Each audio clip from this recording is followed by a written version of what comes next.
Hey Kristen, it's Katelyn. I'm excited for our last week together. I apologize, it's a little delayed. We were gone for the holidays, and so I'm just now getting back to the office and getting stuff done. And I also have to say, if you hear some banging or like hammering in the background, we're having our floors replaced, and so you might hear that in the background during your video. So I apologize in advance. But first of all, I wanted to say I showed my husband this picture of your yard because that doesn't even look real. That's beautiful. And the shot with the bride, I love that. And I'm glad you shared that. And I'm glad you don't want me to critique it because it's perfect and I wouldn't know what to say about it. So that's really, really pretty. So let's talk about, I think you wanted me to show you how you can desaturate a few things in Lightroom with just a brush. And you were talking about it on this image. And I don't really know what you would want to desaturate on this image just because it looks great and the colors are really even. And it's funny to go back and forth between the one you edited and the one that is straight out of camera, because I see you took out this little piece of grass, which I wouldn't have even noticed, but it does make a difference. So but let's say you wanted to desaturate, maybe some of this bright grass over here. I don't know. I'll just show you how to do it so that if you have a situation where you have some orange under the neck from a shadow or anything like that, you can do it yourself. So you just basically go to the brush over here.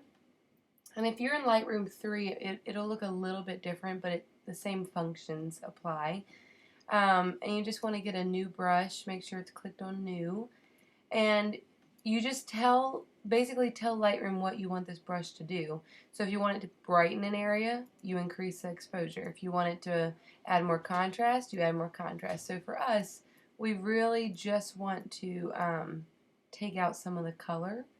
So you just take the saturation down and then you start applying your brush. So if you wanted to take out this green here, we would do that a little bit. And then wherever this is, that area, you can adjust it. You can adjust anything. So you can take saturation all the way out, which you don't want to do. But you could tone it down a little bit. You could even change the contrast of it if you wanted to. There's a lot you can do with brushes, and so that's how you would control that. As far as sharpening something, you could do it the same way with, now I will say that you obviously use a sharpening action or a tool in Photoshop maybe to get the eyes to pop like that. And so we could try to do that over here. Let's go ahead and add a little bit of sharpening, and we'll just go right over his eyes a little bit. We'll also add a little bit of contrast to make them pop. So that's a little bit. It's not quite as much as your edited image, which is here. But it's closer. It's getting there. So I'd also, let's see. As far as using a brush, I'd be careful to make sure that you keep track of where the previous brushes are that you've used. So here, if you click the brush, you'll see this.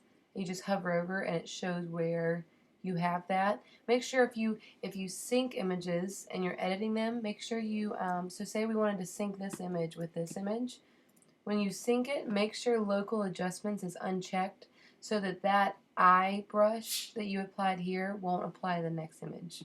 Because you obviously don't need to sharpen eyes because the back of his head is showing. So, so let's look at this. Obviously, this was the beginner, the straight out of camera image, and I really don't think that's overexposed at all. I tend to like things a little bit brighter anyway, and so when I look at this, that doesn't look overexposed to me. There are no highlights that are blown. I think that looks great. I do think the grass is really, really green to the point of it doesn't really look real, and I'm sure it really is that green in real life.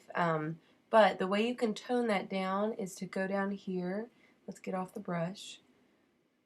Go all the way down to the camera calibration, and under the profile for green, if you'll see the green primary, and if you take the hue of the green primary and put it down to like 26, it's basically just taking all the yellow out of the green. So I don't know if you saw that. This is what it looks like originally. And then if you take it down to 30, it just takes the yellow out and makes it less intense.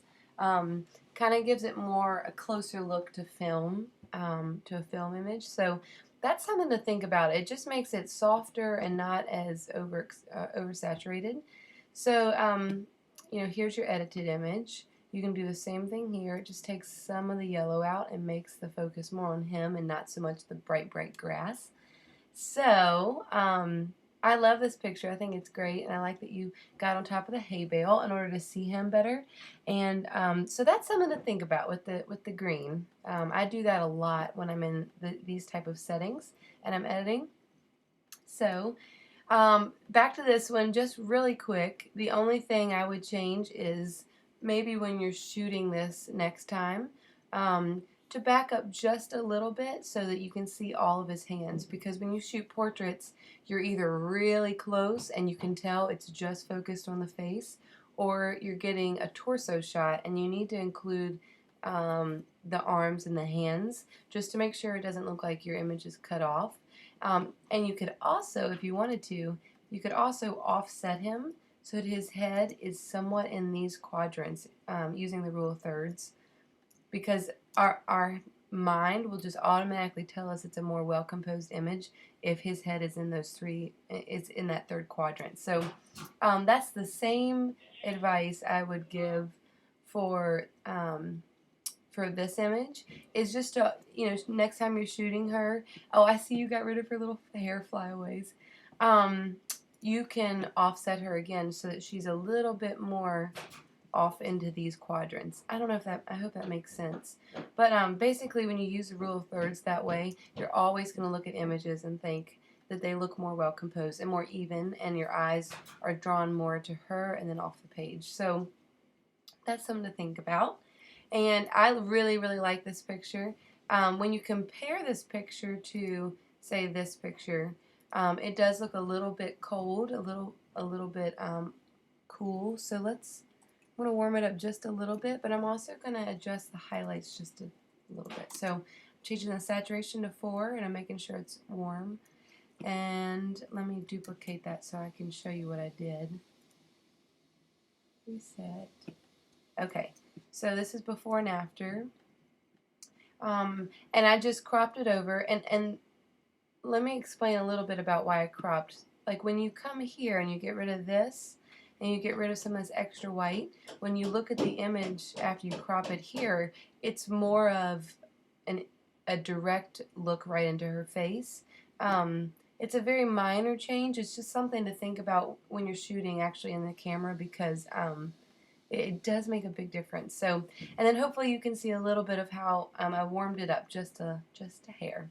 So, she is so cute. I really like your family pictures, and these were great. I'm really glad you're a part of this, and I love your work, and I love all of your bridal shots that you've sent. This is just amazing. So, just you definitely have an eye for it, and you this comes naturally to you. And for other people, just finding the right light and the right setting and setting up a shot isn't as easy. And so I just think you just have a lot to look forward to with your photography, because you're just going to continue to get better and better. And so thanks for being a part of this, and I hope your questions were answered, and I hope you have a happy new year. Bye.